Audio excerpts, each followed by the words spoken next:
ನಮಸ್ಕಾರ. ಇವತ್ತಿನ ವಿಡಿಯೋ ಮಾರುಕಟ್ಟೆ ಕುಸಿದಿದ್ದರು ರಿಟೇಲ್ ಹೂಡಿಕೆದಾರರಿಂದ ಭಾರಿ ಹೂಡಿಕೆ. ನಾನು ಡಾಕ್ಟರ್ ಭರತ್ ಚಂದ್ರ. ವಿಡಿಯೋಗಳ ಉದ್ದೇಶ ಕನ್ನಡಿಗರ ಫೈನಾನ್ಷಿಯಲ್ ಎಜುಕೇಶನ್. ನಿಫ್ಟಿ ಕೆಳಗೆ ಬಿದ್ದಿತ್ತು 6% ಅಕ್ಟೋಬರ್ 2024. ಮಿಡ್ ಕ್ಯಾಪ್ ಇಂಡೆಕ್ಸು 7% ಕೆಳಗೆ ಬಿದ್ದಿತ್ತು ಅಕ್ಟೋಬರ್ ಅಲ್ಲಿ, ಮತ್ತು ಸ್ಮಾಲ್ ಕ್ಯಾಪ್ ಇಂಡೆಕ್ಸು 4% ಕೆಳಗೆ ಬಿದ್ದಿತ್ತು. ಎಲ್ಲಾ ಇಂಡಿಸಿಸ್ ಕೂಡ ಮಾರ್ಜಿನಲ್ಲಿ ಕೆಳಗೆ ಬಿದ್ದಿತ್ತು ನವೆಂಬರ್ನಲ್ಲಿ.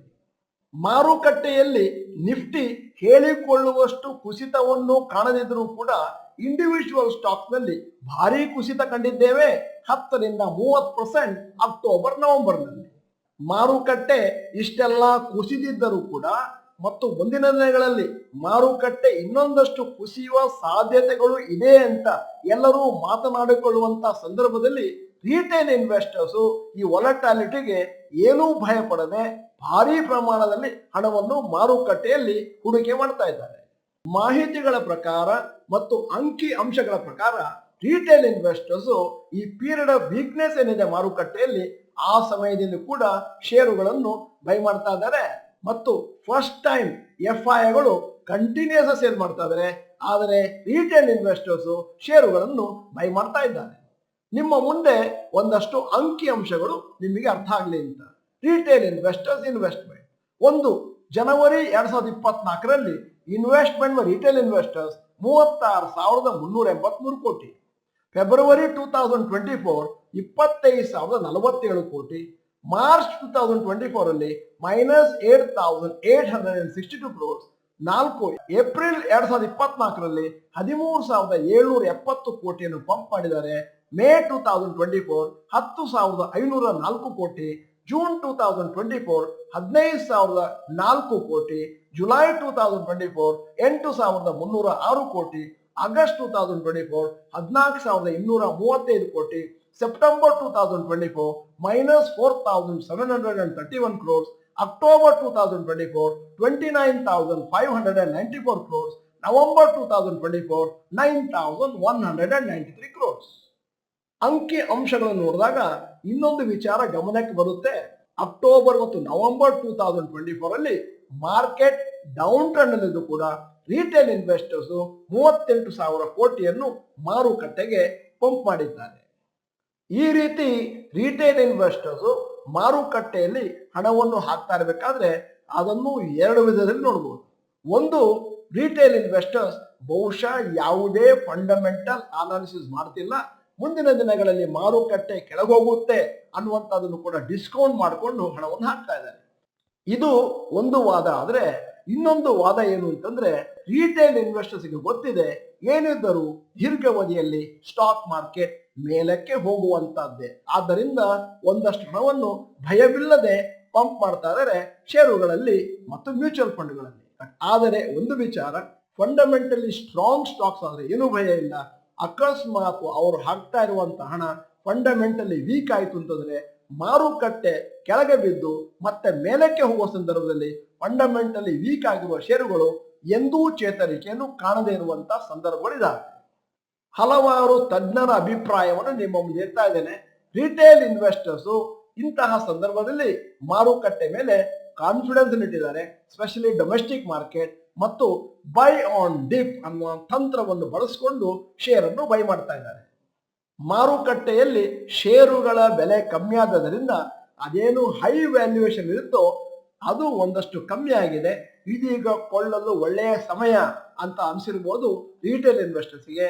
ಅದೇ ಸಮಯದಲ್ಲಿ ಲಾರ್ಜ್ ಕ್ಯಾಪ್ ಸ್ಟಾಕ್ ನಲ್ಲಿ ನಾನು ಹೇಳಿದ್ದು ಇದು ನಿಜ ಅಂತ ಆದ್ರೆ, ಮಿಡ್ ಕ್ಯಾಪ್ ಸ್ಮಾಲ್ ಕ್ಯಾಪ್ ಅಲ್ಲಿ ಇನ್ನೂ ಕೂಡ ಷೇರುಗಳು ಒಂದಷ್ಟು ಪ್ರೀಮಿಯಂ ಲೆವೆಲ್ ಅಲ್ಲಿ ಟ್ರೇಡ್ ಆಗ್ತಾ ಇದ್ದಾವೆ. ರಿಟೇಲ್ ಇನ್ವೆಸ್ಟರ್ಸ್ ಭಾರಿ ಕಾನ್ಫಿಡೆನ್ಸ್ ಒಡನೆ ಮಾರುಕಟ್ಟೆಯಲ್ಲಿ ಹಣವನ್ನು ಪಂಪ್ ಮಾಡ್ತಾ ಇರುವಂತಹ ಸಂದರ್ಭದಲ್ಲಿ foreign institutional investors October November ತಿಂಗಳಲ್ಲಿ 1.14 lakh crores ಮಾರುಕಟ್ಟೆಯಿಂದ ವಿಡ್ರಾ ಮಾಡಿದ್ದಾರೆ. DIIಗಳ ಬಗೆಗೆ ಒಂದಷ್ಟು ಲೆಕ್ಕ ಕೊಡಬೇಕು ಅಂತಂದ್ರೆ, ಇದೇ ಅವಧಿಯಲ್ಲಿ DIIಗಳು 1.51 lakh crore ಮಾರುಕಟ್ಟೆಗೆ ಪಂಪ್ ಮಾಡಿದ್ದಾರೆ. DIIಗಳು ಮತ್ತು ರಿಟೇಲ್ ಇನ್ವೆಸ್ಟರ್ಸ್ ದೊಡ್ಡ ಪ್ರಮಾಣದಲ್ಲಿ ಮಾರುಕಟ್ಟೆಗೆ ಹಣವನ್ನು ಪಂಪ್ ಮಾಡ್ತಾ ಇದ್ದರಿಂದ FIIಗಳು ವಿಡ್ರಾ ಮಾಡಿದ್ರು ಕೂಡ ಮಾರುಕಟ್ಟೆ ಅಷ್ಟಾಗಿ ಕೆಳಗೆ ಬಿದ್ದಿಲ್ಲ. ಮುಂದಿನ ದಿನಗಳಲ್ಲಿ ಕೂಡ ಡಿಐಗಳು ಒಳ್ಳೆಯ ಪ್ರಮಾಣದಲ್ಲಿ ಮಾರುಕಟ್ಟೆಯಲ್ಲಿ ಹಣವನ್ನು ಹಾಕ್ತಾ ಇರ್ತಾರೆ ಅಂತ ನಾವೇನಾದ್ರೂ ಗೆಸ್ ಮಾಡ್ತಾ ಇದ್ರೆ ಅದಕ್ಕೆ ಇನ್ನೊಂದು ವಾದವೂ ಇದೆ. ಮುಂದಿನ ದಿನಗಳಲ್ಲಿ ಅಕಸ್ಮಾತ್ weak earnings growth financial year ಅಲ್ಲಿ ಬಂತು ಅಂತಂದ್ರೆ ಆವಾಗ ಅವರು ಹಣವನ್ನು ಹಾಕೋದನ್ನ ಪೋಸ್ಟ್ಪೋನ್ ಮಾಡಬಹುದು.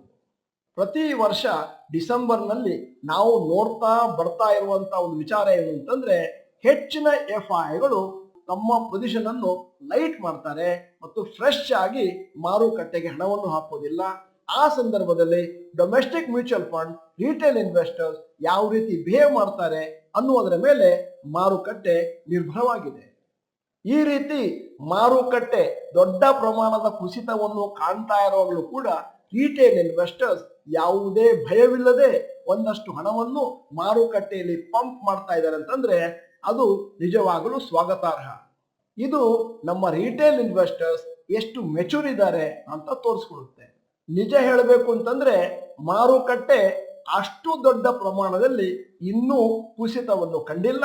ತಜ್ಞರು ಹೇಳೋದು ಇನ್ನೂ ಒಂದು 10-15% ವರೆಗೂ ಮಾರುಕಟ್ಟೆ ಕೆಳಗೆ ಹೋಗ್ಬೋದು ಇವತ್ತಿನ ಲೆವೆಲ್ ಅನ್ನ ಕಂಪೇರ್ ಮಾಡಿದ್ರೆ. ಅಂತಹ ಸಮಯದಲ್ಲಿ ಮಾರುಕಟ್ಟೆ ಇನ್ನೊಂದಷ್ಟು ಕುಸಿತವನ್ನು ಕಾಣುತ್ತೆ ಅಂತಂದಾಗ ರಿಟೇಲ್ ಇನ್ವೆಸ್ಟರ್ಸ್ ಭಯಪಟ್ಟು ಮಾರ್ಲಿಕ್ಕೆ ಸ್ಟಾರ್ಟ್ ಮಾಡ್ತಾರೋ ಅಲ್ಲ ಇನ್ನೊಂದಷ್ಟು ಹಣವನ್ನು ಮಾರುಕಟ್ಟೆಗೆ ಹಾಕ್ತಾರೋ ಅದನ್ನ ನಾವು ಕಾದು ನೋಡಬೇಕಾಗಿದೆ. ತಜ್ಞರ ಪ್ರಕಾರ ಇನ್ನು ಮುಂದಿನ ದಿನಗಳಲ್ಲಿ ಮಾರುಕಟ್ಟೆಯಲ್ಲಿ ಒಂದಷ್ಟು ಕನ್ಸಾಲಿಡೇಷನ್ ಆಗ್ಬೋದು, ಸೇಮ್ ರೇಂಜ್ ನಲ್ಲಿ ಮೇಲೆ ಕೆಳಗೆ ಹೋಗ್ತಾ ಇರ್ಬೋದು ಮಾರುಕಟ್ಟೆ. ಮತ್ತೆ ಮ್ಯೂಚುವಲ್ ಫಂಡ್ ಮ್ಯಾನೇಜರ್ಸ್ ಅಕಸ್ಮಾತ್ ಡಿಸೆಂಬರ್ ನಲ್ಲಿ ಏನಾದ್ರೂ ಪಾಸಿಟಿವ್ ನೋಟ್ ಒಟ್ಟಿಗೆ ಕ್ಲೋಸ್ ಮಾಡ್ತಾರೆ ಅಂತಂದ್ರೆ ಅದು ನಮಗೆ ಒಂದು ಒಳ್ಳೆಯ ಚಿಹ್ನೆ. ಎಷ್ಟೋ ವರ್ಷದಿಂದ ಡಿಸೆಂಬರ್ ತಿಂಗಳನ್ನು ಅವಲೋಕಿಸಿದ ತಜ್ಞರು ಕೂಡ ಈಗ ಒಂದಷ್ಟು ಡೌಟ್ಫುಲ್ ಆಗಿದ್ದಾರೆ.